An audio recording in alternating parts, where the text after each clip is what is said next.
Bem-vindos e bem-vindas à Lei da Paridade. Cá estamos todas as semanas, comigo, Leonor Rosas, com a Adriana Cardoso e com a Maria Castelo Branco. Ouviram bem, um programa de comentário político feito por 3 mulheres jovens.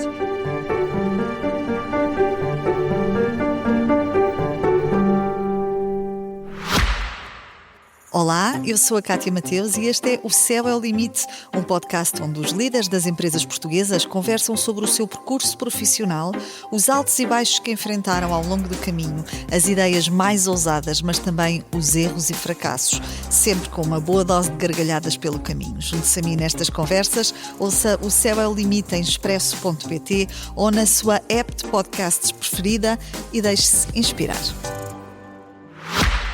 E hoje começamos por dizer que uma destas mulheres está menos jovem e que finalmente se juntou ao Clube dos 26. A Adriana faz anos hoje, por isso não se esqueçam de lhe dar os parabéns. E dizer também que hoje estamos as 3 à distância e bastante internacionais, em fusos horários diferentes.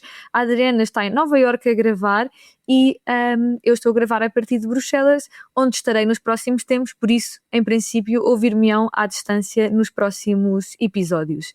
E hoje trazemos 2 temas que têm marcado de forma incontornável estas últimas semanas, mas começamos exatamente com o tema de ontem à noite.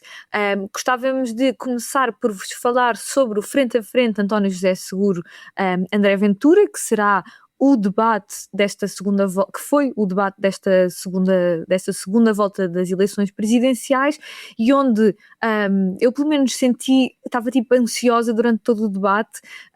Nós estávamos a falar um bocadinho disto antes de começar o programa, e eu se calhar começo contigo, Adriana, para nos dizeres assim de forma geral o que é que achaste deste debate, nesta primeira ronda, e a seguir faremos uma segunda ronda já fora de Portugal, a olhar lá para fora, para falarmos sobre a ação do ICE nos Estados Unidos e esta perseguição aos imigrantes que está a acontecer. Portanto, Adriana, como é que viste este frente a frente Seguro, Ventura e a prestação de cada um?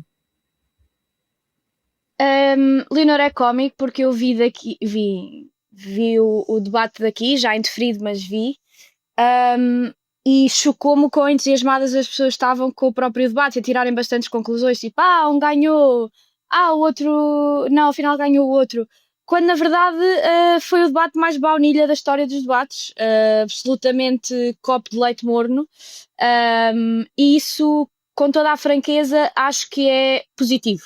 No sentido em que chegamos a este ponto e acho que todos nós nos esquecemos para que é que serve um Presidente da República. Não é suposto ser uma segunda volta imaginada por André Ventura das legislativas, é suposto ser alguém que representa a nação na sua forma mais alta, mas sim para cortar fitas, sim para apertar mãos, sim para dar beijinhos, sim para dar abraços, para ir comer batatas fritas aos pratos das pessoas que estão a passar na rua, como a Rebelo de Sousa fez. É suposto o Presidente da República ser uma figura unificadora, não polémica, que tem posições que guiam o governo num certo aspecto, mas no fundo tentam fazer figura de influência, sim, como a Rainha de Inglaterra, sim, é suposto ser isso. E acho que em toda a parte do debate se percebeu que André Ventura tentou passar a ideia, acima de tudo, de que ele é o líder da oposição e ele é que faz oposição a este governo, não propriamente alguém que pode sequer almejar ser Presidente da República. Que mais não seja, porque, primeiro de tudo, e bom, já não vou pôr, já falei sobre isto e dizer desde já que acho que André Ventura ser Presidente da República era um dos maiores perigos possíveis, e esta ideia de que o Presidente da República não tem capacidade constitucional para fazer reversões democráticas não é verdade, teria, e portanto termos o Presidente da República que primeiro não acredita na nossa Constituição, não acredita no sistema constitucional, que disse no debate várias vezes que defendia uma reversão constitucional e uma revisão constitucional em vários aspectos, quando André Ventura sabe perfeitamente que o Presidente da República não pode instigar uma alteração da Constituição, isso tem que ser feito por via da Assembleia da República com uma maioria muito qualificada, e portanto a única coisa que ele poderia fazer neste aspecto é votar por promulgar e portanto influenciar nesse aspecto, mas não poderia ser um instigador desta matéria. E portanto, acima de tudo, alguém que não acredita no nosso regime constitucional, alguém que não pode estar para Presidente da República. Para dar uma nota aos nossos ouvintes também, eu assinei um manifesto de pessoas do espaço não socialista de apoio a António José Seguro, e é muito nesta onda que eu gostava de deixar isto claro. Eu não sou afeta ao Partido Socialista, nunca fui, não me representa, fui muito crítica de governos consecutivos do Partido Socialista, inclusive dos governos de António Costa, que fizeram algumas das políticas públicas mais nefastas que o nosso país já teve nos últimos tempos, e já falei sobre isto várias vezes, mas acho que António José Seguro é um candidato acima disso, é um candidato que, acima de tudo, representa uma não ligação aos interesses instalados do Partido Socialista, aos interesses instalados políticos. É uma figura que saiu da área política quando tinha que sair e foi fazer a sua vida privada. E gostava só de destacar esta parte do debate que eu acho que foi mesmo muito eficaz, quando António José Seguro disse que André Ventura é pago para falar, e ele, quando teve que sair, saiu sem levar um cêntimo do Estado português, que de facto ele teria direito a uma subvenção depois de ter saído da vida política ativa, e falou até do valor, disse 300 mil euros, e que não a quis, não a quereria, e que não fazia sentido para ele. E embora eu ache em muitos aspectos que esta ideia do político autoflagelado e que bate nas suas próprias costas a dizer que é muito pobrezinho é tosco, acho que é manifestamente tosco. Acho que funciona no eleitorado, e acho que, se tivesse que estar a dar notas, daria a vitória a António José Seguro no debate exatamente por este argumento, não é, que ele lançou, e também porque acho que passou muito a ideia de André Ventura, eu vou estar em Belém e vou ter que reunir consigo, e portanto não vou estar aqui a insultar, nem vou estar aqui a entrar no seu nível de debate, porque efetivamente André Ventura vai continuar a ser líder de um partido e eu vou ser Presidente da República. E acho que esta ideia e manifestar esta quase aura de já estou lá, estou a tentar ir buscar voto, mas eu vou ser Presidente da República, acho que é bastante eficaz, e portanto era isso que eu tiraria deste debate copinho de leite. E Maria, para ti foi um copinho de leite, foi uma bolacha de arroz, como a Adriana já tinha apelidado Como no eu passado. como eu sabia que tu ias dizer isso, nem referi, deixei só ficar no ar. Estávamos a falar um bocadinho antes do podcast, eu e tu, Maria, sobre algumas novas formas de discurso novas que André Ventura tem tido, muito mais de um populismo talvez parecido com outras extremas-direitas europeias, como a Frente Nacional em França, e pergunto se queres pegar nisto, se queres pegar no debate de forma mais geral.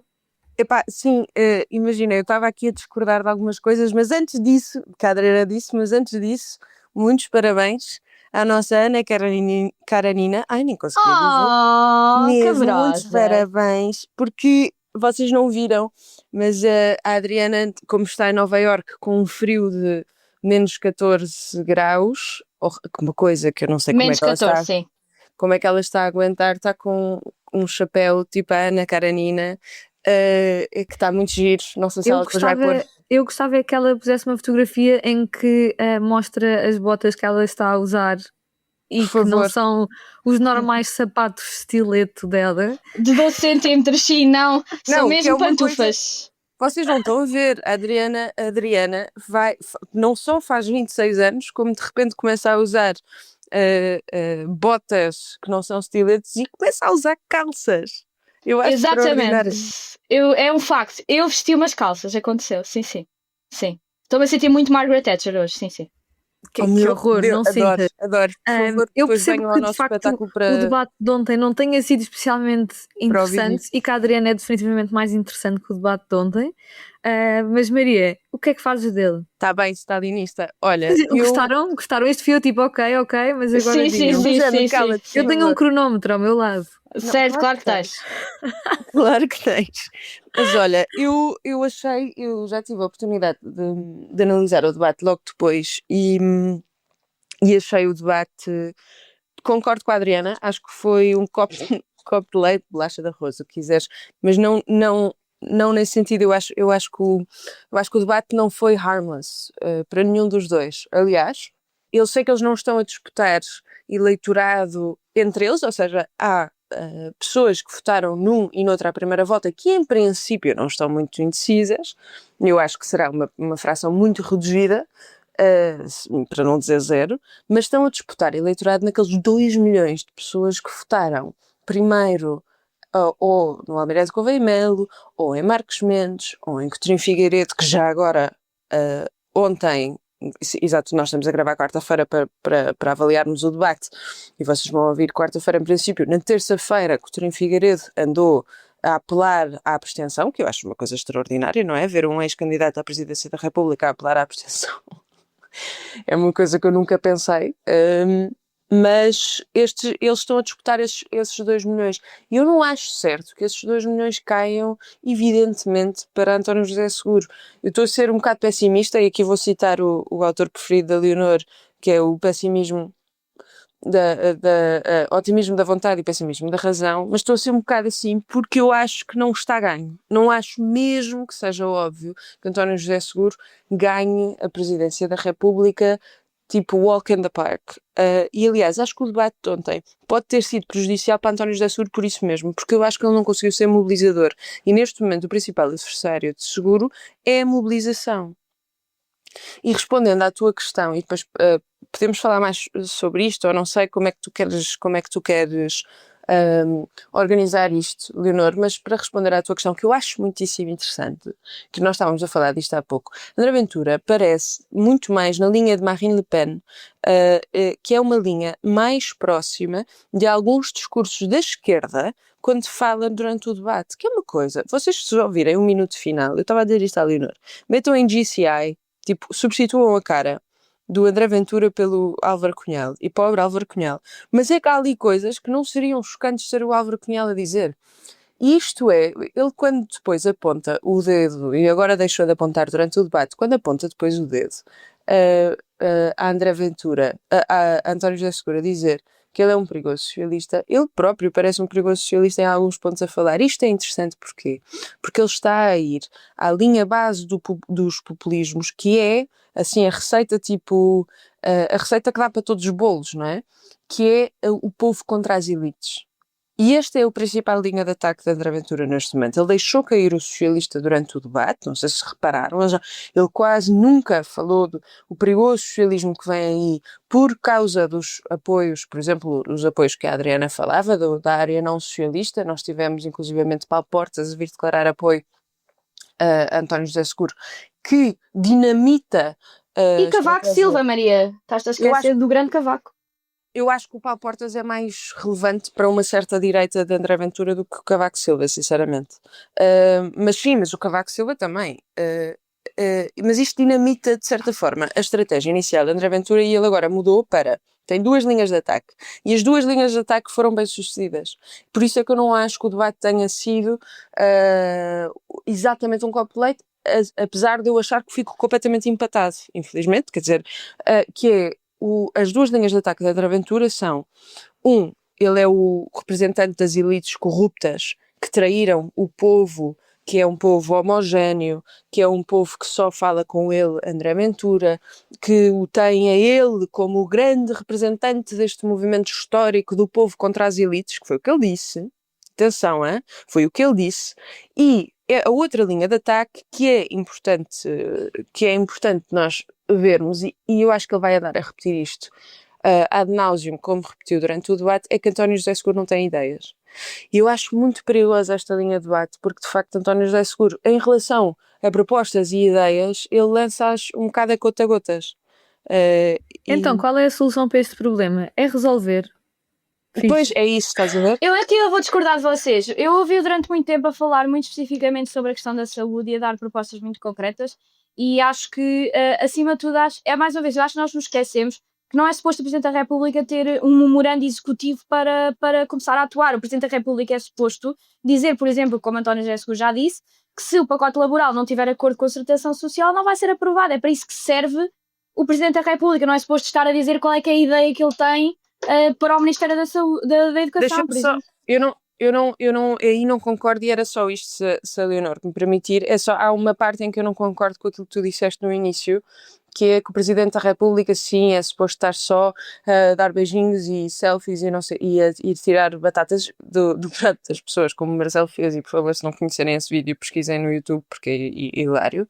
A nossa Constituição é pouco diferente da Constituição francesa. Nós temos um regime semipresidencialista, nós temos, desde os anos 80, e principalmente com Mário Soares, quando ele entrega o cartão de militante socialista na sede do partido, mas também depois da revisão constitucional 82, etc., nós temos um entendimento, quase tipo tradição, que o Presidente da República não é muito interventivo, mas isso não quer dizer que a nossa Constituição não permita um estilo de Presidência da República interventivo. Aliás, o Presidente da República intervém no Poder Executivo, ele não tem o Poder Executivo, isso é do Governo, mas o Presidente da República tem funções moderadoras do Poder Executivo. Essa é a grande diferença para um sistema, por exemplo, parlamentar.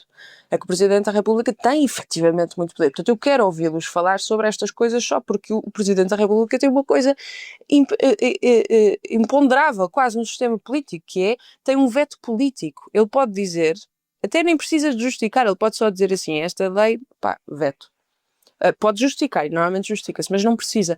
E, portanto, eu quero só alertar para isto, porque André Ventura, isto não é para fazer fear-mongering, mas André Ventura, eu acho mesmo que André Ventura há umas semanas começou a perceber que se calhar queria mesmo ser Presidente da República. Eu acho que o debate ontem demonstrou isso, porque eu acho que ele consegue ter um nível de poder em Portugal sendo Presidente da República que provavelmente não conseguirá ter se for eleito Primeiro-Ministro.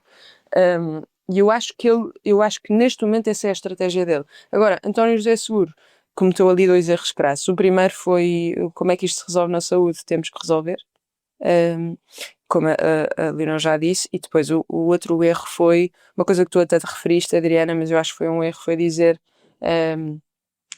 que o senhor, quando ele disse, o senhor está há 6 anos a receber dinheiro para falar, eu estava a receber dinheiro para trabalhar. E o Ventura, claro que faz um skin disto e diz, então o senhor só fala quando é pago. Pá, estas coisas, e ainda por cima foi ele que trouxe esta linha de argumentação, portanto estas coisas, não pode, ele deu ali 2 abertas ao André Ventura para clipar isto para as redes sociais e para ser assim uma maluqueira. Pronto, eu tenho que avançar, desculpa Leonor, depois eu falo menos na próxima ronda. Adoro que vocês me pedem desculpa a mim por causa do tempo. Não, porque eu começo a ver e tu estás tipo... Nós temos medo de retaliações socialistas. Eu tenho medo. Não, eu já vos disse que quando chegar o dia... Vamos estar no campo pequeno. Exato, eu já vos Só que nós disse que temos quando medo chegar que tu o dia... revertas. Tenho medo Não, olha, com as vezes que tu já me deixaste à espera, Maria Castelo Branco, devias saber que o meu amor por ti é infinito. Adoro-te. Algumas coisas sobre o debate que eu gostava aqui de acrescentar.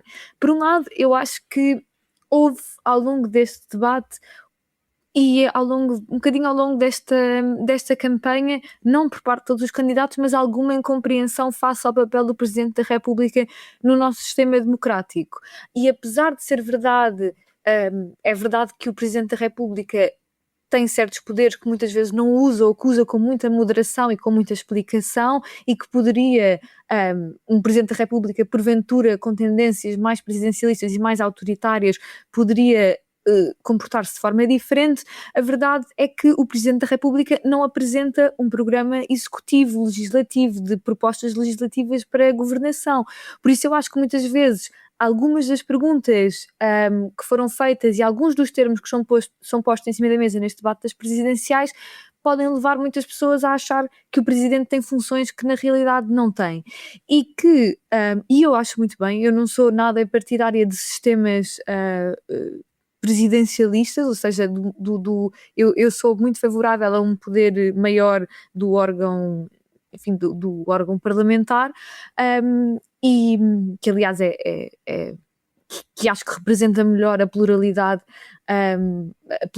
política de um país, e acho que tem havido um discurso às vezes um bocadinho ao lado, quer dizer, perguntar quais é que são as propostas. Eu acho que a pergunta, mais do que quais são as suas propostas para a saúde, é o que é que faria caso o Governo apresentasse X proposta, o que é que seria para si uma razão para vetar politicamente, e também questões de representação internacional de Portugal, de como é que o Presidente pode influenciar a posição internacional de Portugal face a certos conflitos, como é que na nossa posição semi-periférica, como alguns autores lhe chamam, poderá o Presidente ter um papel de promoção da paz, etc. Enfim, acho que houve várias coisas que foram assim um bocadinho mais ao lado.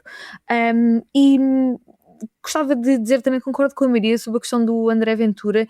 Acho que ele partiu neste debate para um discurso muito mais parecido com aquele que é o discurso de Marine Le Pen, relacionado com esta ideia de uma extrema-direita, de um fascismo da classe popular, operário, de uma coisa de os de baixo contra os de cima, que também, quer dizer, historicamente alude um bocadinho àquela ideia, os nazis tinham aquela ideia da conspiração judaica, não é? De uma elite que manda no mundo, neste caso uma elite associada a uma pertença étnica que manda no mundo, e esta ideia dos de baixo contra os de cima, mas nunca é exatamente uma coisa anticapitalista contra o sistema financeiro, porque uma pessoa de esquerda poderia dizer, quer dizer, falar de luta de classes, daqueles que são explorados e daqueles que os exploram, mas não é sobre o sistema económico. Aliás, o partido Chega, depois a seguir fala de impostos, depois afinal diz que não sei o quê, diz um bocadinho tudo e o seu contrário. E este discurso de elite é vazio porque é vazio de uma de uma real ligação ao que é que representa esse povo de que ele fala e o que é que representa essa elite, porque quer dizer, não corresponde a nada, na realidade é apenas uma ferramenta discursiva. E para não tomar demasiado tempo, dizer que como eu já votei em mobilidade, já deixei o meu voto na urna, posso dizer que foi o voto mais à direita que eu deixei na minha vida. Naturalmente foi António José Seguro, mas foi literalmente Eu o voto adoro. mais à direita que eu já fiz na vida, e gostava só de deixar aqui algumas notas muito, muito rápidas.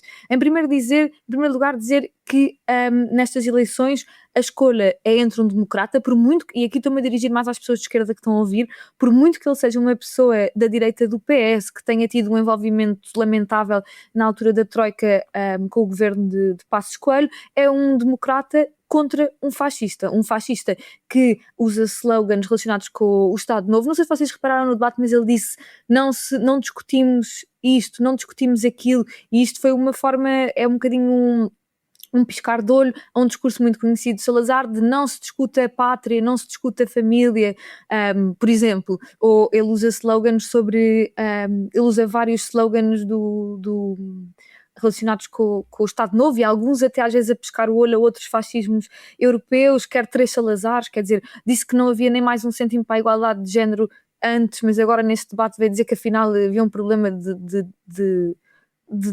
disparidade se fosse salarial entre homens e mulheres, quer dizer, e é uma pessoa que tem ideias racistas, xenófobas, e que sobretudo não sabe, é um fascista que diz tudo e o seu contrário para poder chegar ao poder, e eu concordo, acho que foi a Maria que disse isso, que ele decidiu agora, acho eu, recentemente, que afinal de facto quer ser Presidente da República.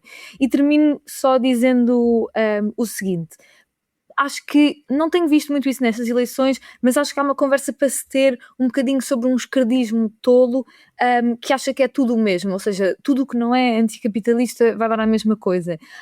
E acho que este discurso é tolo, ou seja, eu acho que ser de esquerda, e quando eu falo de esquerda, ser comunista, ser anticapitalista, marxista, anarquista, o que se quiserem chamar, é saber quando precisamos de seguir a linha mais radical possível e também quando precisamos de fazer compromissos e engolir o sapo, passando uma expressão muito, muito típica, para travar a extrema-direita ou para atingir um bem maior. E é verdade que nem sempre acertamos, às vezes entramos em frentismos idiotas, ou às vezes acabamos nestas encruzilhadas do sectarismo inconsequente, mas acho que este não é um momento para esse sectarismo inconsequente, e pronto, lá teremos de deixar os nossos votos mais à direita. E passando para a nossa segunda ronda, que já vamos avançadas no tempo, nós gostávamos de vos falar um bocadinho e discutir aqui a questão do ICE nos Estados Unidos. Suponho que grande parte de vocês estejam a par do que se passa, desta polícia à margem da lei que persegue pessoas migrantes, inclusivamente prende crianças e transporta-as para centros de detenção, que é uma força totalmente marginal, que assassina pessoas que tentam ajudar outras na rua, assassina pessoas a sangue frio e a queima-roupa. E para aqui passar para a Adriana, que aliás estás neste momento no coração do Império do Mal, pergunto o que é que quer dizer sobre o ICE e estes acontecimentos absolutamente horrendos. Sabes que estar aqui neste momento, eu até me sinto mal, não é? Porque acho que é uma péssima altura para no fundo, para colaborar com a maluqueira que está a acontecer nos Estados Unidos neste momento relativamente ao controle de fronteiras. Vocês sabem, e os nossos ouvintes sabem, que eu gosto muito de política americana e acho que é das políticas mais apaixonantes que existem, mas para todas as pessoas que até em Portugal no comentário não conseguiam ser claros entre Kamala Harris ou Donald Trump, aqui têm exatamente aquilo que depois propagaram, e todas as pessoas, como a Lino falava um pouco há pouco, os esquerdistas tolos que ficaram em casa e deixaram que zonas tipo o Bronx mudassem, fizessem um shift enorme para votar republicano, e em zonas inclusive fronteiriças, em estados fronteiriços nos Estados Unidos, que percebam exatamente qual é que é no fundo a prática daquilo que apregoaram, a prática é quando a força repressiva do Estado existe para perseguir cidadãos, e eu sei que os fascistas e as pessoas de extrema-direita ficam muito chateadas quando eu digo isto, mas sim, não existem pessoas ilegais, que as pessoas não são coisas, existem pessoas não documentadas, e pessoas não documentadas que trabalham, contribuem para a segurança social e que sem terem qualquer tipo de criminal record, ou seja, de algum tipo de envolvimento negativo com a lei, estão neste momento a ser perseguidas pelo ICE. E estão efetivamente a ser empresas, é exatamente isto que apregoam. E não é uma questão de defesa das fronteiras, porque eu devo dizer que Donald Trump está a ser miserável a nível de números de deportações. Barack Obama fez muito mais deportações do que Donald Trump efetivamente está a fazer, mas fazia deportações de facto de pessoas que tinham encontros com a lei, pessoas que eram condenadas de crimes concretos e eram depois deportadas. Portanto, pessoas que efetivamente podia existir um argumento judicial para não estarem nos Estados Unidos. O ICE neste momento está a fazer coisas tão simples como, dado que algumas destas pessoas não documentadas estão com tanto medo, saem de casa só para ir para o trabalho e para levar os seus filhos à escola, e muitos destes nem estão a aparecer no trabalho, mas têm que levar os seus filhos à escola. E o que está a acontecer é que o ICE está a escolher alturas do dia em que as pessoas efetivamente vão deixar os seus filhos à escola ou vão para o trabalho para efetivamente irem atrás delas. E isto é em política geral do que está aqui a acontecer.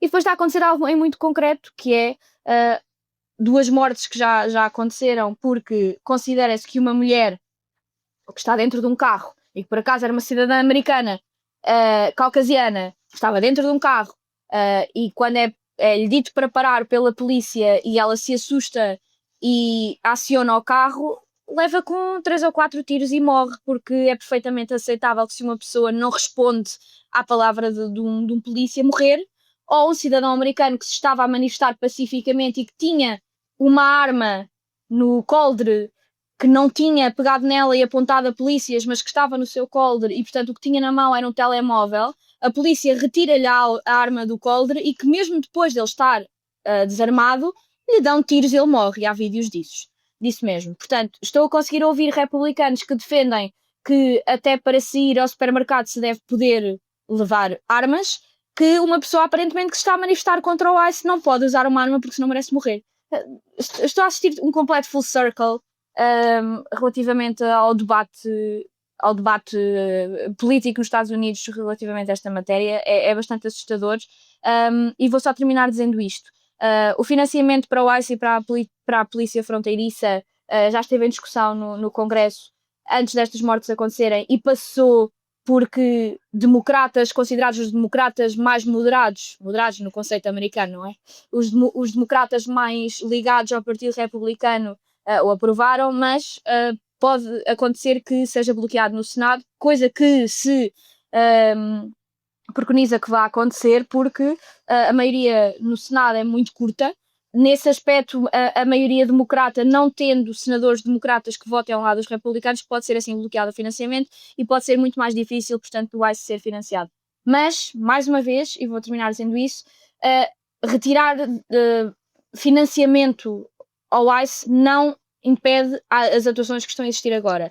Estão a existir nos Estados Unidos, mesmo com a tempestade absoluta que está a acontecer aqui, manifestações por vários estados, aqui em Nova York, em Massachusetts, em Minneapolis, e o que Donald Trump está a tentar fazer é acionar a Polícia Federal e o exército para ir para estas cidades contra os desejos dos próprios governadores e tomar conta, basicamente, da governação do Estado.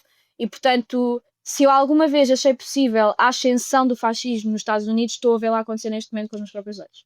E Maria, passo agora para ti para nos dizeres também algumas coisas sobre isto que se está a passar nos Estados Unidos relativamente ao ICE e a esta segunda governação, esta segunda administração de Donald Trump. Sim, eu discordei com a nossa menina dos anos em quase tudo a primeira intervenção e agora tenho que subscrever por inteiro, quer dizer, isto é inacreditável. O Alex Preddy foi morto esta semana e já tinha sido Renee Good também em Minneapolis há cerca de 2 semanas, e estas duas pessoas o que têm em comum são duas coisas principalmente, que é não estavam a representar nenhum perigo, pelo menos pelo que nós vimos, mas entretanto não há investigações porque não estão a ser permitidas investigações, mas não estavam a representar nenhum perigo para os agentes do ICE norte-americano que acabaram por as matar de forma injustificada, portanto homicídio em público. Parecia uma execução pública das duas coisas. E a outra coisa que têm em comum é que em ambos os casos a administração norte-americana disse que eles eram terroristas domésticos. É que vocês não estão... quer dizer, o ICE mata cidadãos norte-americanos, não eram pessoas com uma situação irregular, e mesmo que fossem, quer dizer, inacreditável, mas matam cidadãos norte-americanos. E o Stephen Miller, que é como é que isto se traduz em português? É o Chief of Staff, é o Deputy Chief of Staff, chamou ao só para dar Alex... um paralelo, desculpa Maria, só para dar mesmo um paralelo, era tipo o ministro da presidência lá, portanto é alguém muito ligado à administração, sim. Sim, é tipo isso. Ele chamou ao Alex Preddy um terrorista doméstico, mas também já tinha... A Renee Good também já tinha sido chamada uma terrorista doméstica. Mais do que isso, o secretário da Defesa, que é o Pete Hegseth, disse no Twitter ou no X que os agentes do ICE estavam a salvar o país, e o J.D. Vance, há 2 semanas depois da morte da Renee Good, ou do assassinato de Renee Good, disse que os agentes do ICE tinham imunidade absoluta. Isto viola a Constituição dos Estados Unidos. Viola a Constituição dos Estados Unidos em não sei quantos amendments. Isto é inacreditável. E por falar na Constituição dos Estados Unidos, o que a Adriana estava a dizer é muito interessante ver o contorcionismo que os ainda apoiantes do Donald Trump, porque eu acho que neste momento os grandes apoiantes do Donald Trump está a fazer tipo uma seleção natural quase, porque há muitas pessoas que já estão a deixar de apoiar Donald Trump, portanto quem está apoiado ainda a 100% é tipo Looney Tunes mesmo, e os apoiantes do Donald Trump que tiveram, e eu recomendo ir a ver isto, porque isto é inacreditável, tiveram o tempo todo, sempre que há crianças que são mortas por pessoas que pegam em armas nos Estados Unidos, eles dizem a segunda emenda é uma coisa que não se pode...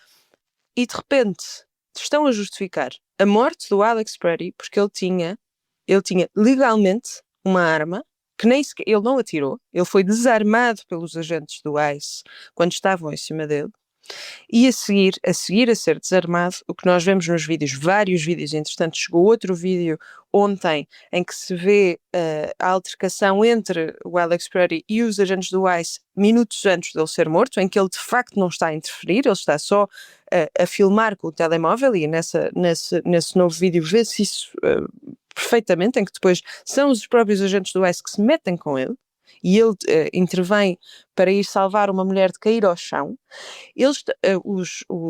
Estes apoiantes MAGA estão a justificar a morte de um cidadão às mãos da Polícia Federal ou de agentes federais porque ele tem uma arma. Eu acho isto inacreditável. Eles que defendem a segunda emenda até à morte quase, mas aparentemente até à morte de um cidadão por causa da segunda emenda. Isto é um contorcionismo, estão todos em dissonância cognitiva. E eu queria só dizer uma última coisa em relação a isto, Leonor, para te passar a palavra. O Donald Trump, no entanto, mesmo isto tendo em conta tudo isto, que que eu estava a dizer e que a Adriana também disse. Donald Trump confirmou que se calhar ainda tem algum instinto político. E eu vou explicar porque é que eu estou a dizer isto, porque isto parece um bocado rage bait, mas se calhar ainda tem algum instinto político, porque houve uma lançada esta semana, uma nova sondagem da nova Reuters e do Ipsos, em que diz que a aprovação da forma como o Trump tem lidado com a imigração, que era o assunto mais popular quando ele começa o seu segundo mandato, e em abril chegou a níveis muito altos, acima dos mais 14%. Neste momento, a forma como se está a lidar com a imigração está, pelo grande público, a ser visto como menos 14%. Isto é uma queda brutal. E eu acho que o Donald Trump está a começar a perceber isso, e por isso é que mandou embora, apesar de mandar embora, dizer que ele vai para o retirement, mas mandou embora o grande chefe do ICE, o Bovino, Greg Bovino, que se veste como se fosse um tipo das SS, que eu acho assim uma cena extraordinária. É o G.I. Joe nazi americano. Pá, é sinistro. Eu não tenho palavras para isto. Agora, eles têm, aparentemente não têm, o J.D. Vance já recuou um bocado nas palavras, mas quer dizer, teres agentes federais com aparente imunidade total, isto é inacreditável. Mas o Donald Trump não sei até que ponto é que ele vai recuar. Depois, só outra coisa só para te passar, desculpa. Eu não acho normal a ausência do Partido Democrata neste assunto, a absoluta ausência. Eu percebo que eles estejam a poupar para as midterms, mas quer dizer, é que com este andar não há midterms. Ou há probabilidade de não haver midterms. O Donald Trump já disse isso inclusivamente, depois falharam dizer que ele estava a brincar. Mas quer dizer, também estava a brincar há um ano sobre a Greenland. Desculpem, sobre a Greenland. Eu estou completamente... Pronto. Desculpem-me os anglicismos hoje. Para acrescentar algumas coisas também numa perspectiva diferente, evidentemente eu concordo, acho que com quase tudo o que vocês disseram. Eu gostava de tocar aqui em alguns assuntos sobre esta questão um bocadinho do recrudescimento do fascismo e das novas formas que este fascismo assume nos dias de hoje. Vocês as duas já tocaram nisso e eu acho que há algumas coisas interessantes para se falar em torno desta questão, especialmente sobre Donald Trump, que nesta sua segunda administração está num processo de fascicização acelerado, isto é uma palavra difícil, acelerado, e que tem desenvolvido vários mecanismos que pretendem subverter o Estado de Direito, e eu acho que o ICE surge aqui, e já houve muitas pessoas a fazer este paralelismo, até um grupo de ativistas que se chama Jewish Voice for Peace, que foram muito importantes na denúncia têm sido muito importantes na denúncia do genocídio da Palestina, e que têm chamado a atenção para como o ICE se comporta e tem comportamentos muito parecidos com aqueles que podemos observar nos camisas castanhas na Alemanha, nos camisas negras em Itália, ou mesmo eles depois explicam mais tarde na já institucionalizada Gestapo. É uma agência que vive em grande parte à margem da lei, não se pode investigar os seus assassinatos, investiga pessoas, assassina pessoas à queima-roupa apenas porque se lhe opõem.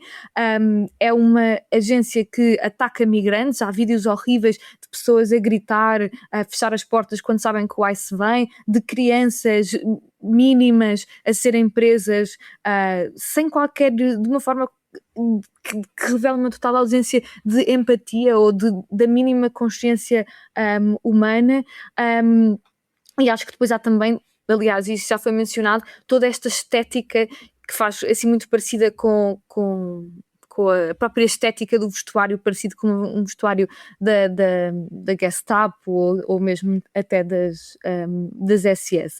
Mas acho que também é interessante pensar, e houve outros textos escritos sobre isso interessantes, sobre como a violência do ICE também reproduz antigos mecanismos de violência da história dos Estados Unidos. Há quem faça um paralelismo entre a forma como eram caçadas as pessoas escravizadas fugidas, os mecanismos que eram utilizados de grande violência e brutalidade para apanhar as pessoas que tinham fugido de contextos de escravatura ou que, por exemplo, fugiam do sul para o norte a um certo ponto, e têm sido feitos paralelismos interessantes, e sobretudo perceber que esta violência do ICE, tal como a violência fascista no século passado, não cai do céu ou não é uma anomalia, pelo contrário, ela constrói sobre décadas e décadas ou séculos de violência contra pessoas racializadas, contra pessoas migrantes, contra vários tipos de minorias, entre aspas, digamos assim.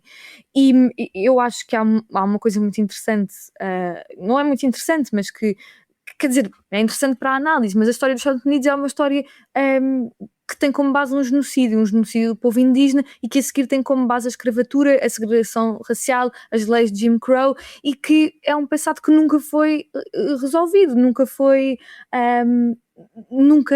olhado criticamente, e nunca houve uma reflexão profunda o suficiente para que ele fique resolvido. Acho que nunca fica, mas que ele fosse que fosse salvo de um processo amplo de discussão e de reconciliação e de reparação, como outros Estados fizeram com os seus passados de violência de Estado.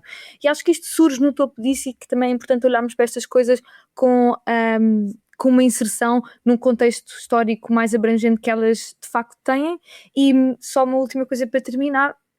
Nós estamos a gravar, é dia 28, dia 27 de janeiro foi o dia da libertação do campo de concentração de Auschwitz pelo Exército Vermelho, em 1945, e muitas vezes é repetida esta coisa, nunca mais, nunca mais, nunca mais, mas a verdade é o contrário, é sempre mais quando nós vemos na Palestina, é sempre mais quando vemos este horror desta perseguição nos Estados Unidos, e que acho que esta forma como nós pensamos a memória não deve ser uma coisa embalsamada no passado, mas sim tentarmos perceber que os padrões do passado se reproduzem porque nunca deixaram de existir no presente em que nós vivemos, e que tomar partido sobre eles é fundamental. Mas como já estamos no fim do nosso tempo, passo então às nossas recomendações, e começo por ti, Maria, para te perguntar o que é que recomendas a quem nos ouve. Olha, recomendo um artigo que ontem o David Diniz, por acaso, recomendou, eles fazem, eu não sei se vocês ouvem, a Comissão Política, mas é um podcast que eu recomendo imenso, porque é muito bom. Eles têm uma coisa parecida com a nossa, mas diferente, porque é o que é que não nos sai da cabeça, e o David Diniz falou deste artigo do Financial Times, que é um liberal em tempos iliberais. E eu recomendo muito, particularmente por causa da nossa segunda conversa sobre o ICE nos Estados Unidos, na terra onde a Adriana está, e a Adriana depois, quando estiver em Portugal, contar-nos-á um pouco mais da sua experiência. Sim, só não conto agora porque não quero ser barrada na fronteira, mas prometo que quando chegar eu conto. Não, mas literal, eu não estava a brincar já agora, eu não sabia se tu querias que eu dissesse isso em particular, mas isto é muito assustador, mas sim, mas acho do Janan Ganesh, e acho um artigo particularmente acutilante e particularmente interessante, sobre estes tempos esquisitos que estamos a viver e que estão a chegar também em Portugal. E gostava só de dizer também, eu tenho recebido algumas mensagens de pessoas com muito medo que se André Ventura for eleito, e eu queria só relembrar essas pessoas, particularmente pessoas de minorias, e eu queria só relembrar essas pessoas que felizmente ainda temos um Estado de Direito, e o Estado de Direito protege as minorias contra as maiorias, e é isso que nós temos. O grande foco da defesa deve ser nas instituições que ainda nos conseguem proteger, e nós temos visto, as instituições que têm protegido o povo americano nos Estados Unidos ainda são os tribunais, por exemplo, que bloquearam a deportação daquele menino de 5 anos do Minnesota que está preso neste momento num centro de detenção no Texas. Ainda são as instituições do Estado de Direito. Portanto, felizmente temos estas salvaguardas. E Adriana, vinda aí do coração de todo o mal, o que é que nos recomendas? Eu vou recomendar um filme que vi mesmo antes de ir para cá. Tu adoras dizer isto, Leonor, adoras dizer isto, e que nós não te interrompamos. Por cima, agora é mesmo tipo consensual. Evidente, não, os Estados Unidos é ótimo. Exato, tu ganhaste, sim. Deve estar felicíssima. É o meu presente de aniversário para ti, é poderes falar do Império Decadente. Sabes que os marxistas sabem que eventualmente vão ter sempre razão, só falta a hora das outras pessoas a reconhecerem. Nós estamos a chegar àquela hora de podcast que é tipo nós... histórico. É isso que nós... Isto é a Leonor depois das copos de vinho nos nossos jantares, começa a falar disto e nós ficamos só a ouvir, mas ok. Eu vou recomendar um filme que vi mesmo antes de vir para cá. É um filme que eu gosto muito, de um realizador absolutamente problemático, mas que eu gosto muito na mesma. Eu vou recomendar o Manhattan, do Woody Allen. que encapsula assim uma Nova York já não existe. Eu estou a ver a Leonora fazer o thumbs down. Eu sei, o Woody Allen é uma pessoa muito difícil de gostar em 2026, na verdade, mas eu continuo a gostar muito dos filmes dele. E o Manhattan em específico encapsula uma Nova York do pastis, uma Nova York que já não existe e que quem chega aqui percebe que é mesmo muito difícil conseguir agora coadunar com a forma como os Estados Unidos estão a existir como potência e, portanto, pelo menos que possam sonhar a partir dos filmes, dado que é muito difícil de vir cá neste momento. E para terminar, eu deixo rapidamente a minha recomendação. Eu gostava de recomendar um livro que estou ainda a acabar de ler, que se chama Indignity, que é escrito pela Leah Ippi, que escreveu um livro muito conhecido chamado Free, sobre a sua experiência a crescer na Albânia socialista, e este livro é escrito a partir da história da sua avó. Ela descobre uma fotografia online da sua avó que ela não conhecia e a partir daí decide ir reimaginar e recriar a história da sua avó. Então este livro é um bocadinho uma biografia da sua avó, mas também é que sim, cozido com factos da vida dela, com pesquisa de arquivo e também com muito do contexto internacional do fim do Império Otomano, do reino da Albânia e depois da própria Albânia socialista. E eu acho que é um livro maravilhoso e que enfim, e que eu adoro este estilo de livros de mulheres que procuram recontar histórias de mulheres da sua própria família ou que se põem como neste papel de herdeiras de uma história mais antiga, que procuram perceber o que levou outras mulheres do passado a agirem de certa forma para que elas tivessem chegado até aqui. Acho que há uma literatura cada vez maior à volta disso e eu gosto muito e estou a gostar muito deste livro também. E assim chegamos ao fim de mais um Lei da Paridade, um programa de comentário político semanal. Como sempre, podem ouvir-nos nas habituais plataformas de podcast e no site do Expresso e da SIC Notícias. Até à próxima semana.